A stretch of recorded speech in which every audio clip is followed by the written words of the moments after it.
एक बहुत ही भोला भाला सा आलसी लड़का था। वह कोई काम नहीं करना चाहता था, बस खाना खाता, घूमता और सोते रहता था। एक दिन उसे किसी ने बताया कि एक आश्रम है जहां पर कुछ नहीं करना पड़ता है और हर दिन 2 समय का खाना और नाश्ता मिलता है। तुम वहां जाकर के रहो। उस आलसी लड़के ने सोचा कि ये तो बहुत ही बढ़िया है और वह उस आश्रम में जाकर रहने को सोचा। और फिर वह भोला भाला आलसी लड़का अपना सारा सांसारिक जीवन छोड़कर उस आश्रम में जाकर रहने लगा। आश्रम में गुरुजी रहते थे। वह कुछ समय सबको प्रवचन देते हैं। वह आलसी लड़का सुनता था, बाकी समय आराम करता था और फिर भर पेट खाना खाकर सो जाता था। ऐसे ही उस लड़के का दिन गुजरता गया। एक दिन उस आश्रम में कुछ भी नहीं बना। नाश्ते के समय नाश्ता नहीं मिला। उसने सोचा नाश्ता नहीं मिला, भोजन तो मिलेगा। अब भोजन के समय भी उसे भोजन नहीं मिला। लड़का दौड़ करके गुरुजी के पास गया और उसने पूछा कि आज भोजन क्यों नहीं बना।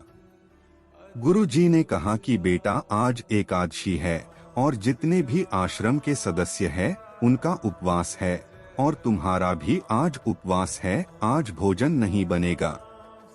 वह लड़का आलसी था और उसे भूख भी बहुत लगता था। उसने गुरुजी से बोला कि मैं उपवास नहीं रहूंगा, मुझे भूख लगी है, मैं खाना खाऊंगा। गुरुजी ने बोला ठीक है, जाओ भंडारे में से सामान लेकर के आओ और आश्रम में नहीं बाहर ले जाकर के बना लो, लेकिन याद रखना भोजन बनाने के बाद सबसे पहला भोग भगवान को लगाना और फिर तुम प्रसाद पाना। वह लड़का बोला ठीक है और फिर अनाज लेकर नदी की ओर पहुंचा। भोजन पकाने लगा, तैयार हुआ। उसके बाद कहने लगा कि भगवान श्री राम आइए, पधारिए, भोग लगाइए। अब जब उसे लगा कि भगवान तो आ नहीं रहे हैं तो फिर कहने लगा कि मुझे मालूम है आपको तो अच्छा खाने की आदत है, मैं बना नहीं पाया और मुझे अच्छा भोजन बनाने भी नहीं आता, लेकिन जो भी रूखा सूखा बना है आकर खा लीजिए। भगवान श्री राम उसकी सरलता पर बहुत ही प्रसन्न हुए और उस लड़के को दर्शन दे दिए। उसने देखा कि भगवान श्री राम आए हुए हैं और उनके साथ में माता सीता भी आई हुई है।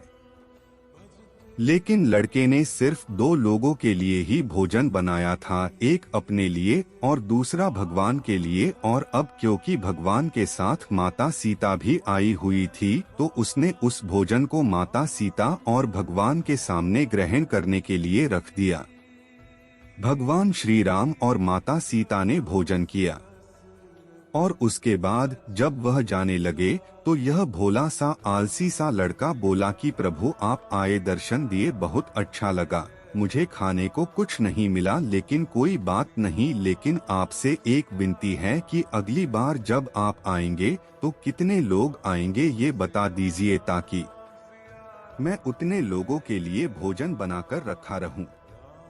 भगवान श्री राम मन ही मन मुस्कुराए और फिर अंतर ध्यान हो गए। लड़का आश्रम गया, दिन बीतता गया और फिर एकादशी का दिन आया और इस बार उसने 3-4 लोगों के लिए अनाज लेकर के खाना बनाने के लिए नदी के किनारे पहुंचा और उसने बड़े प्रसन्नता से भोजन बनाया और इंतजार करने लगा कि प्रभु आइए और भोग लगाइए। इस बार लड़का देखता है कि भगवान श्री राम पूरा राम दरबार लेकर के आए हैं, जैसे माता सीता, लक्ष्मण, भरत, हनुमान जी और सभी लोग आए हैं। लड़के ने 3 से 4 लोगों का भोजन बनाया था और इस बार भी भोजन कम पड़ गया। लड़के ने निराश होकर भोजन को प्रभु के आगे रख दिया। उन्होंने भोजन किया और फिर चले गए और इस बार भी लड़का फिर से भूख रह गया।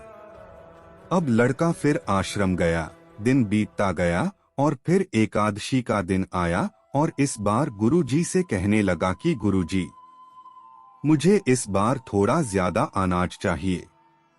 गुरुजी सोचने लगे कि यह इतना सारा अनाज का करता क्या है, कहीं इसे बेचता तो नहीं है।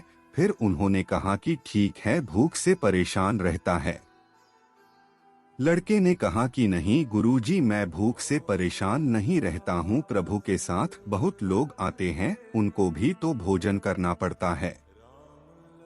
गुरुजी को लगा कि लड़का पागल हो गया है, लेकिन गुरुजी ने सोचा कि चलो एक बार चलकर देखते ही कि लड़का इस अनाज का करता क्या है।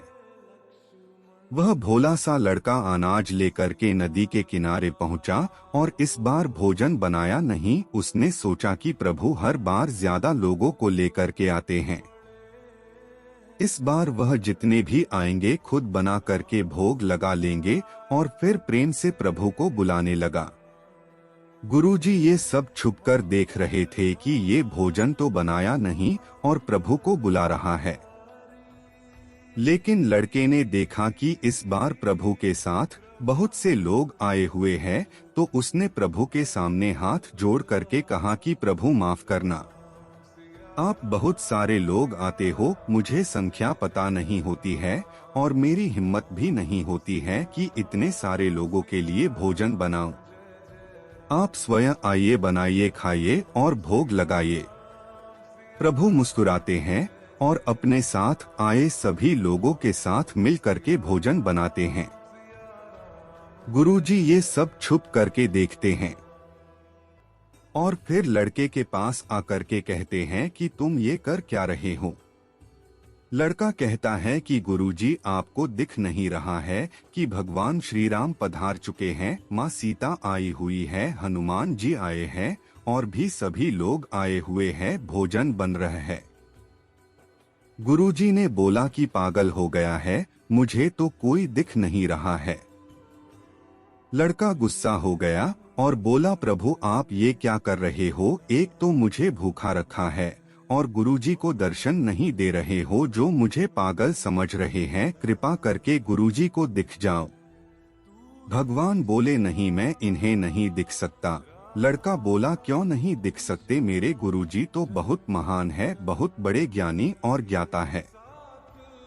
भगवान बोले, हाँ ज्ञानी और ज्ञाता होंगे, लेकिन तुम्हारी तरह सरल नहीं है। जो सरलता तुम में है वो तुम्हारे गुरुजी में नहीं है। लड़के ने ये बात गुरुजी से कह दी कि भगवान श्री राम कह रहे हैं कि आप में सरलता नहीं है, आप मेरी तरह सरल नहीं हैं, इसलिए आपको नहीं दिख सकते। गुरुजी की आंखें नम हो गई और रोने लगे कि और बोले कि बिल्कुल सही कहा, मेरे अंदर तुम्हारे जितना सरलता नहीं है। और फिर माफी मांगने लगे। फिर भगवान ने गुरुजी को भी दर्शन दिए। ये कहानी हमें सिखाती है कि जीवन में सरलता सबसे आवश्यक है। जितने सरल बने रहेंगे उतना जीवन में आगे बढ़ते चले जाएंगे। जब आप सरल होते हैं तो आप खुद भी मुस्कुराते हैं और दूसरों को भी मुस्कुराने की वजह देते हैं।